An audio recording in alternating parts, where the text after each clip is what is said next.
قلبي نجبه كندا دبه سيتول نقبه جرادو هرميكو ويماتي دبورو ويماتي دبا برماتي دبورو ويماتي دبا Kama hirruakatume gari rakkoda kangolu ilmi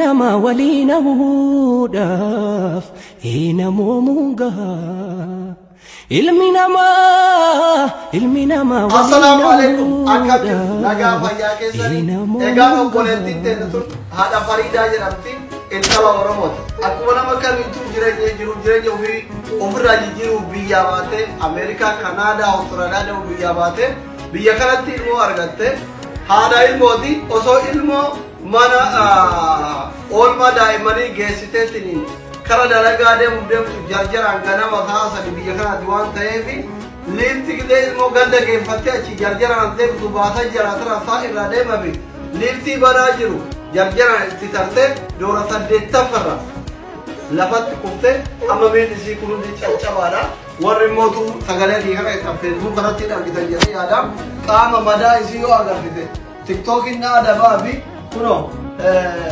wanno itti godhan kana baay'ee dhukkubsattuudha soo kanaaf abbaa rabbiin isin ilaabbise ani waan harkaa qaburraa kunoo waan kana nyaata zayitii mokoranaa aannan killee bishaan fuulii paastaa hiriyoota kiyyaa wajjin finnee fi dhufne birriitti qollee waan mana keessa wajjin godhattu hawaan harkaa qabnu finnee fi dhufne isinillee warri sagalee keenya kana dhageettan waan qabdanii obboleettii teenya sana birraa badhaa baankii akkaawuntii isii feesbuukii kiyyaa sadii Muhammad jala jira lakkoofsi bilbila isii achi jala jira koomentii jalallee isinii kaa lakkoofsa kanuma namni sagalee kana keessan durit godhaa fi kompiiliikii godhaa riipoosti godhaa galatooma ulfaadha. Birriin gaafatanii mootu birrii biyya kanaa 350 jechuun doolaara 7,000 gaafatanii mucayyoontu yoo doolaara 7,000 argatte carraa fayyuu qabdii jechuudha. Rabbii jedhaatiin doolaara 50 yoo waliin darbitanii fi doolaara 7,000 kan argatte birrii biyya kanaa 350 yookiin doolaara 7,000 argatte carraa fayyuu qabdii namni ilmoo qabdan haala qabdan mucoo kanatti garaan jabaatina. السلام عليكم ورحمة الله وبركاته. من لا يسوفيان ወንድሞች እህቶቻችን እቺ መታያት እህታችን ከፎቅ ላይ ወድቃ ሙሉ በሙሉ በሚባለው ሰውነቷ እንዳልነበረ ሆኗል። በጣም ትልቅ ጉዳት ነው የደረሰባት። እንደምታዩት ይሄ በሙሉ ስለሷ እንትን የሚል ነው። እኛ መተን ጠይቀናታል። ማክሲመም በዚህ አገር ወደ 350 ሺህ ብር የዚህ አገር ብር ነው የተጠየቀው።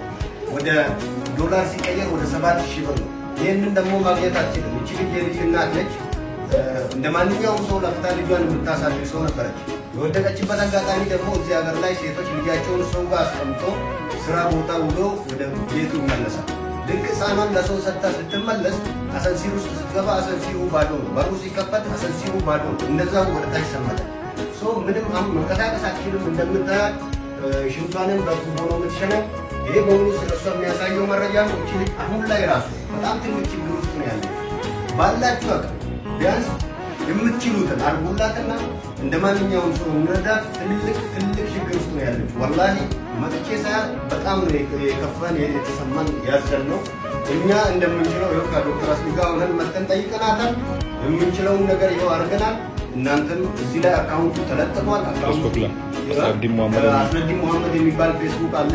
እዛ ላይ አካውንቱን ለጥፈናል። ከዛ ላይ ወስዳችሁ ከሱ ፌስቡክ ላይ አካውንቱን ወስዳችሁ እንደምታደርጉ አለ። በጣም ትልቅ ከባድ ችግር ውስጥ ነው ያለችው። ለመናገር እንኳን የሚከብድ እንትን ውስጥ ነው ያለችው። ሰላም አለይኩም ወራህመቱላሂ ወበረካቱ።